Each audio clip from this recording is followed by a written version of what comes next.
Welcome to Blackjack Special.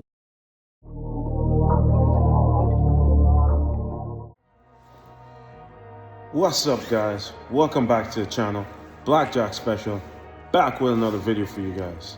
Yeah, let's get it.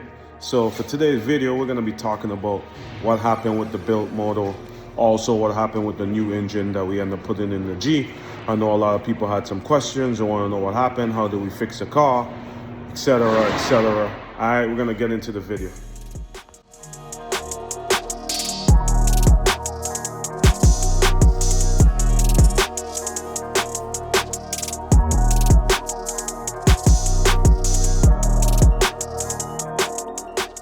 Okay guys, let's get right into the video. What happened with the G37, what was happening with the engine. So let's first start at the built motor. So we had the built engine, we're having VVL issues with the built motor. Code was reading something like VVL sensor bank 1 or whatever it was. With that built engine, anyways, the problem was the cams. So I got these cams off Z1. I think they're like J2 cams or whatever it was.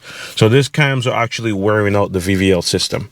So that was the issue with the built motor. It was actually the cams that was actually wearing out the VVL system. So even when my mechanic put it back in range, it was still causing some problems. So that built motor got to get sorted out. They got to open up that thing and figure that out, to remove those aftermarket cams and probably just go back with stock cams, and the built motor should be fine. However, the built motor did this weird thing where when I took it up to the other mechanic shop to get the motor swap done, did this thing with the header was overheating on one side. Just one side was overheating. It was very weird because I had the car the whole time. I would take it for a drive and test it. You guys saw the videos, and it would just go into limp mode, right? That's about it. It would just do the limp mode. The code would pop up. Then I know it's a VVL system again, but it never did that overheating thing with the header. But for some reason that day it did it, right? Anyways, we had the car sitting there at the shop, Coupe Auto, up there, and I wanted to get a new motor in because I don't have to worry about the build motor. I figure if I could just get the built motor out, I can wait until my guy John at ABM Auto, whenever his shop is ready, then he could sort out the built motor because his shop was down, right?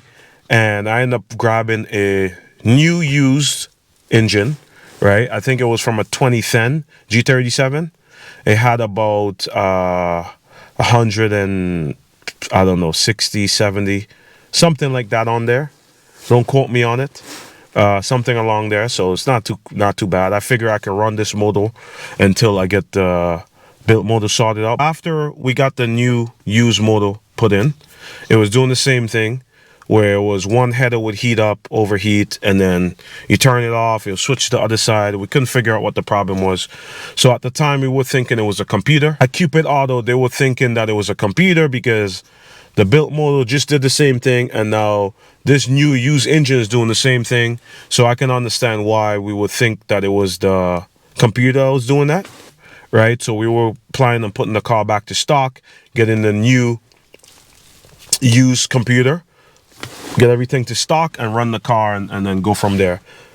So anyways, we wasn't able to get the car sorted out at Coupe Auto.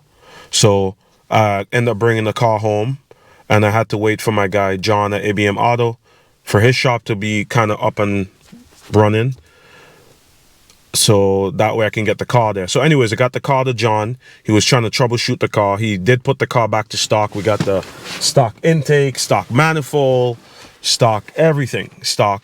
Even got a computer, new used computer, stock.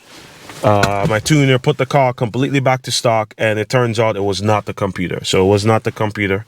All right. So then John, went on to try and troubleshoot other things, checked if everything was clogged. He was looking at a lot of other stuff in the car. He noticed some other things with the car too that needed to get done properly. Not a big deal. It is what it is.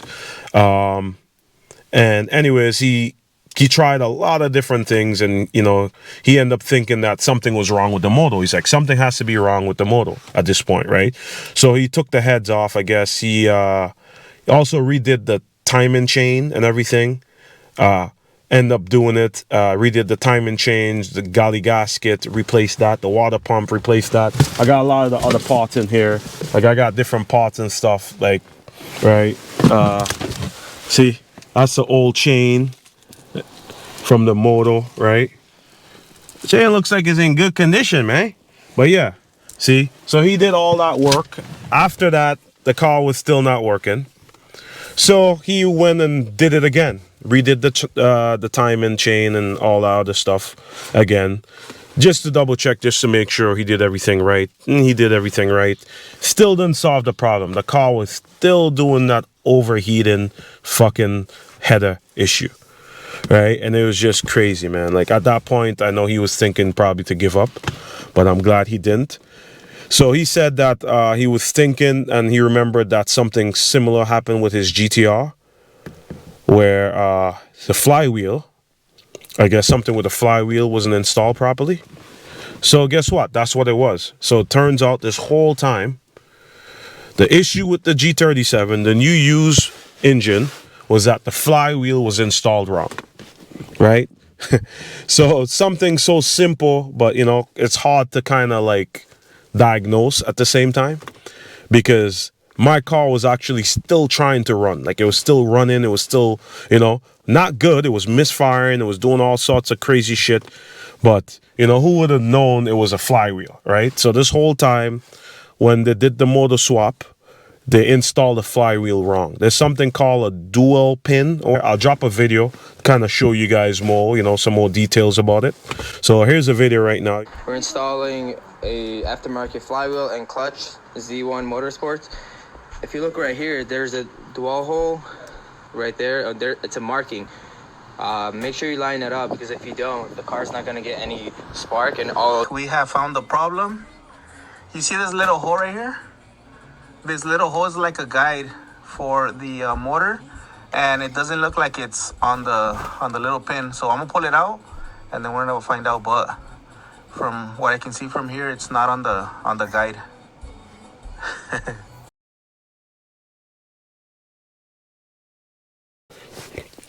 And yeah, so the dual pin, so you have to line up the flywheel. So there's a dual pin hole in the flywheel that you got to line up with the dual pin, right? That's on the crankshaft, right? And if you don't line that up, if the pin doesn't line up with the hole, it throws off the crankshaft sensor. And that's what causes all these problems, right? So you got to be very careful. So sometimes your car won't start at all. You know, you'll get engine light. There's a lot of different things that would occur when that happens, right? When you don't install a flywheel right. So something so simple can cause a lot of problems, right, guys? So this is just something, hopefully it helps, right? Make sure the flywheel is installed correctly, because if it's not, you'll have a lot of problems. Your car might not start. You might go through what I went through with the header heating up, which is weird, you know what I mean? Because like we said, the built motor kind of did something similar, you know, just before. But I guess, you know, anything where it's, you know, throwing off the crankshaft or anything associated with that will kind of fuck with the car computer and fuck everything up. So I guess that's why I was doing that. I don't know. But anyways, the built motor and the new used engine, completely different problems. But it was almost, but they both were doing the same thing, where it was overheating, with the header was overheating, and it was switch sides, right? And after the built motor, it did it on the built motor. We didn't really have time to kind of fuck around too much with the built motor. At that point, I wanted to get it out. It did it that one day. I wanted to get it out, so I just left the car up there. I was trying to find a new used engine that I could put in, save up money for it. But anyways, the problem now with the new used engine, or the problem was, it was a flywheel the whole time. I'm just glad that John was able to figure this shit out, and you know, it was something so simple, which is great. But at the same time, for the car was there for 8 months, and you know, it was a lot of his time. You know, he had to, you know, try and figure out a lot of different things. My tuner even came and tried to help him do certain things just to try and figure the car out. I'm really grateful. Shout out to John. Really appreciate you, man, for taking the time out and, you know, not giving up on the car and actually, you know, saying, yo, I'm going to solve this problem and get it done for me, man. I appreciate it. But hey, with all that being said, that shit costs money. You know what I'm trying to say? So make sure the fucking flywheel is installed properly, guys, because you're going to end up like me, just costing a lot of money. Unnecessary fucking shit. But you know what, though? I did get the galley gasket replaced, which is great because eventually that's something that everybody has to do. Glad that he ended up going in there, redoing the timing chain, so everything's fresh in there, right? And the galley gasket is done, so the motor is fresh as well. They're telling me that the motor is pretty healthy right now, so that's great. So if I do plan on boosting the car in the future, which I still think I might end up doing that, then I know I have a healthy motor that I can run in the time until we sort out the built motor issue. All right, so yeah, guys, that's what it was. It was something so simple. My car was like, yo, you're gonna kill the battery. But yeah, I want to wrap this video up. It was just to give you guys the info. So yeah, like I said, the new used engine, the problem was the flywheel was installed incorrectly. All right, for the built motor, the problem was the cams that we put in, the aftermarket cams, were wearing out the VVL system. You guys can go and do your research further to get more information or clear information. I know I'm not speaking the clearest or explaining everything the greatest, but I'm trying my best here. I hope this video helps. Any other information you guys need, just leave a comment. All right, I'll try my best. So the plan for this car, though, we're gonna keep going. What I really want to do right now is I want to get the car tuned. So I actually contacted my tuner. I left him a message and let him know that I'd like to get an appointment. I want to get this car tuned because what happened is I ended up driving the car home, as you guys saw in the last video. And I wanted my mechanic, I wanted John to put all the aftermarket parts back on, all the mods back on, the intakes, the throttle bodies, you know, everything back on, because I wanted to just get the car and tune the car. I don't want to have to put everything back on myself or get it back to his car, to his shop to do it. So I ended up letting him do it. Before he did that though, he took the car for a drive. The car drove phenomenal, no issues, great. When I was driving the car home, the car was driving okay, but it was really rough, you know, because it needs a tune, right? The car needs a tune right now. The computer is not tuned for this setup right now, so I gotta get the car back at Dyna Motorsport and then get them to tune the car. So the car was a little bit rough to get home, but the car drove. It wasn't overheating, wasn't doing any of those issues.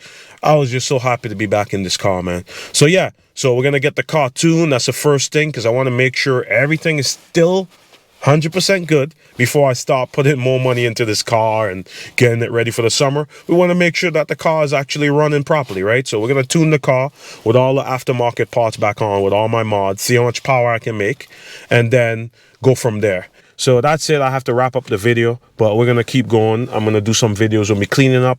Also, headlights. I gotta get my OEM headlights built. If you guys know any place in Toronto, you know what I'm saying, Canada, that retrofit headlights, let me know, please. Leave a comment. I need to get my OEM headlights built. Like I said, leave a comment if you have any questions. You know what I'm trying to say. We're going to drop another video soon. All right. I hope this video helped some people. You know what I mean? And any other videos you guys want to see, you know what I'm saying, leave a comment. All right. I really appreciate y'all. Peace. One love. You know what it is. Blackjack Special. I've been to myself, just me lately. I don't need a lot. I don't need a lot, no. Just me and the fam, few friends ain't playing. I don't speak a lot, and I can't stop. And I can't stop. And I can't stop. And I can't stop. I'm that cash money getter, big show stopper for kids.